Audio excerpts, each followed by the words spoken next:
why don't we swear you in, and then you can come forward. Okay. Do you swear the testimony you're about to give will be the truth, the whole truth, and nothing but the truth, so help you God? Okay, so please come forward.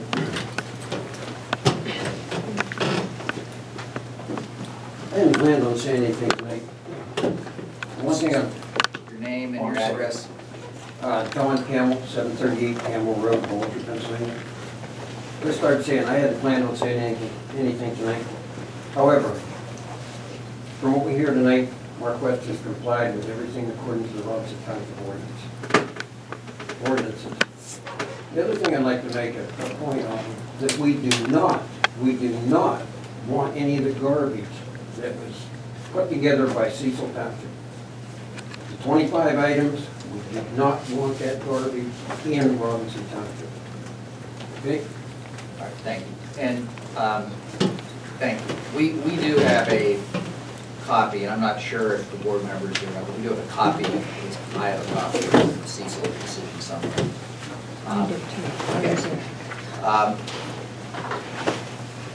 Sir, I guess you'll need to be sworn. I was, but I'll do it again. Oh, you were sworn in? Absolutely. I'll do it. Take time. You were sworn in. I believe you. Please come forward. Identify yourself for the record. James Catney, 283 Catney Lane, Baldwin Field, 2501. And I just want like Mr. Campbell said, it looks like me and Marquis is done their due diligence on this, and I feel very comfortable. And I get very close to a lot of the projects, and I want to thank Marquis for bringing jobs to our community. Okay. All right, so. Maybe I should get on telephone. All right. It kind of looks like we've gotten to the point now where we have our evidence in the record. You have the result of anything that was stated that you want to add or recall? The Northeast is 17 to 18.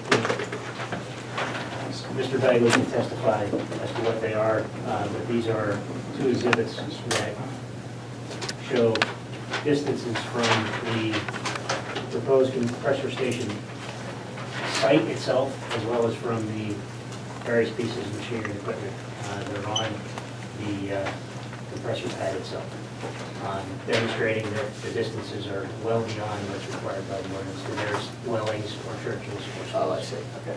All right. So first of all, what is that? Google Earth or something? Oh, he can explain.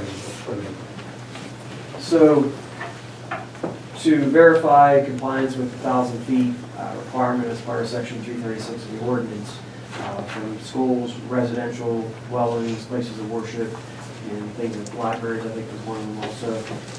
What we did was we took an image, an aerial image photography, and from the edge of the pad, which isn't necessarily the edge of the compressor facility, the compressors themselves, but from the edge of the flat pad, we put distances from the edges all the way around to the nearest residential structure and other structures in the area.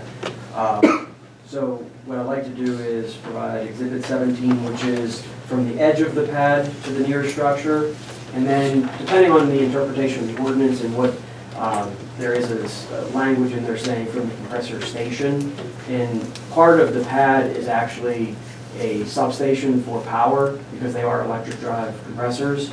So the southern end of the pad is more reserved for power.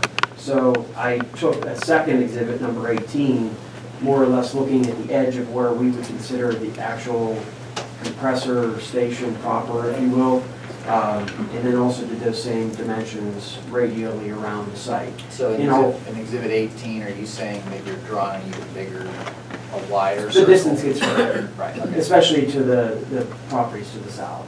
Like toward Midway? Toward Midway, yes. Okay. It goes from, in the first exhibit 17, our measurement to the nearest house was 1,294 feet from the edge of the pad to the nearest residential structure, based on Google Earth images and things of that nature. And then the second exhibit, number 18, going to where the edge of the compressor station, if you exclude the substation portion of it, that distance from 1294 goes to 1681. So it adds approximately a little less than 400 feet to that distance. So those are exhibits 17 Okay. and 18. Okay. I move that they be admitted in the record. Okay, they'll be admitted.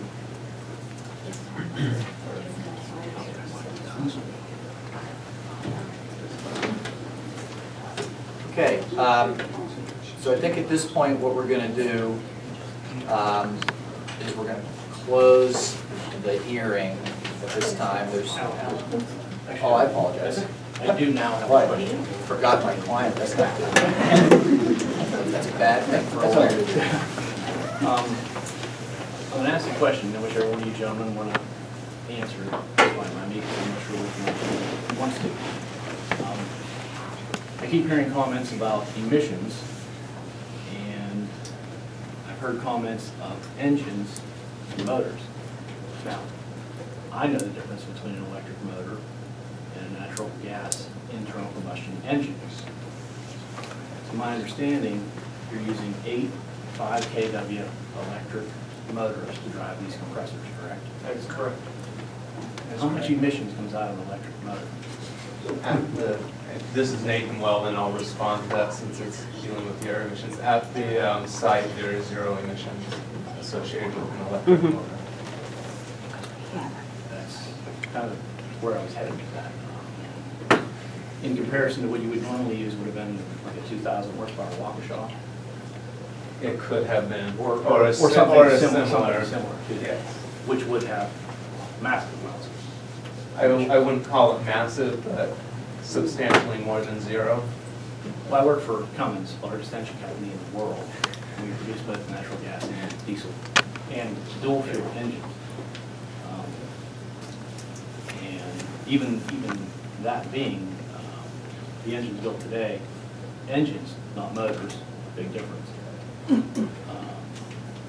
Emissions today are far better than they were even 2 years ago, 3 or 4 and so on.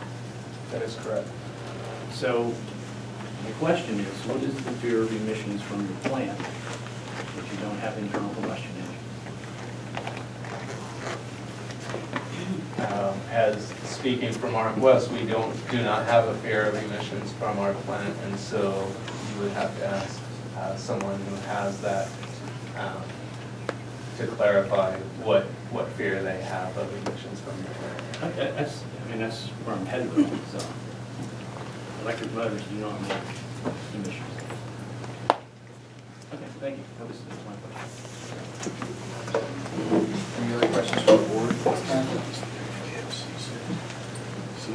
All right, I'll ask a question that maybe I shouldn't, but we're hearing, I mean, people are concerned that they're, I guess, paraphrase, that Mark West came in May with one application, then they added another application, and we're hearing concerns that there might be more things on this property. Is that accurate, or is your position that that's just not relevant and you're not going to tell me, or what can you say in response to the concern that's been raised with regard to that matter? I will respond that we did present the first compressor station, which we designated to be built and operated for CNX volumes.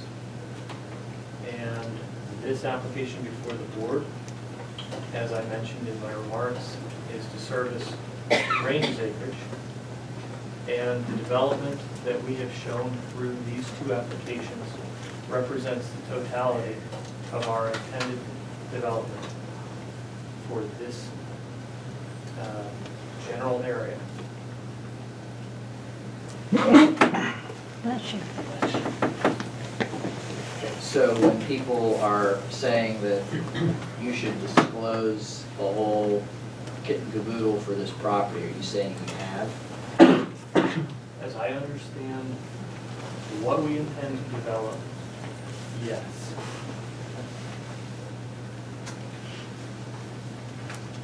Okay,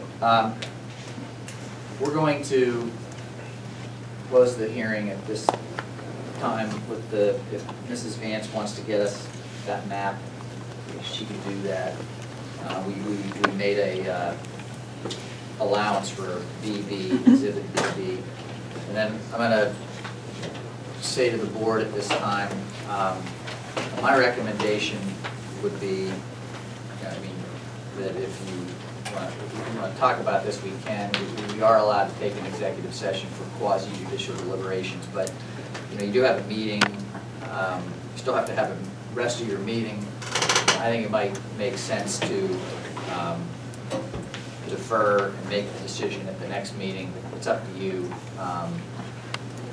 Because if there are conditions that you want to put on this, it might be something that we haven't discussed, or I'm not sure if this is a great scene to trying to figure that all out. That's up to you guys. We can just vote right now. We can take an executive session and come out and vote, or we could close the hearing and come back next month with the decision. So it just seems sort of like the possibilities at this time. Maybe we should do an executive session for 5 minutes or Okay. All right. So why don't we? Yeah, that's totally fine. Why don't we break right now? We take an executive session for the purpose of quasi-judicial deliberations on this matter. Be a short session.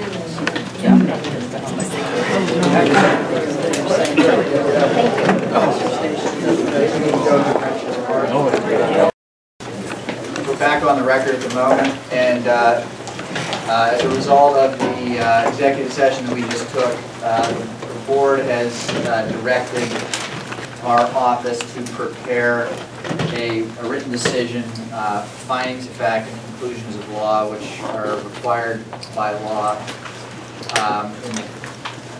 And we're going to do that, and those will be voted on and approved at the next township meeting, which will be on September 14th at 6 o'clock.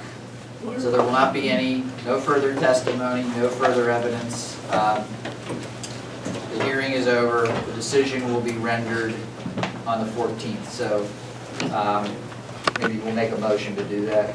We'll make a motion to that the hearing is closed and that the decision will be made on the 14th.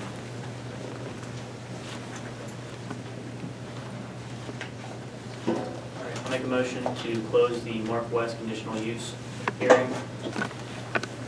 I'm sorry, And we'll reconvene on September 14th, Solely for the purpose of rendering the decision. solely for the purpose of rendering a decision.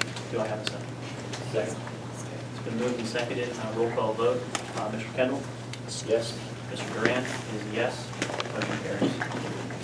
Okay, so we're done with that for tonight. The board now is going to go into its regular meetings, and I think there are a number of people who specifically were here for this hearing, so we're going to take a short recess and let anyone who wants to clear out, go ahead and clear out. Get started again. Yeah, definitely. Yeah.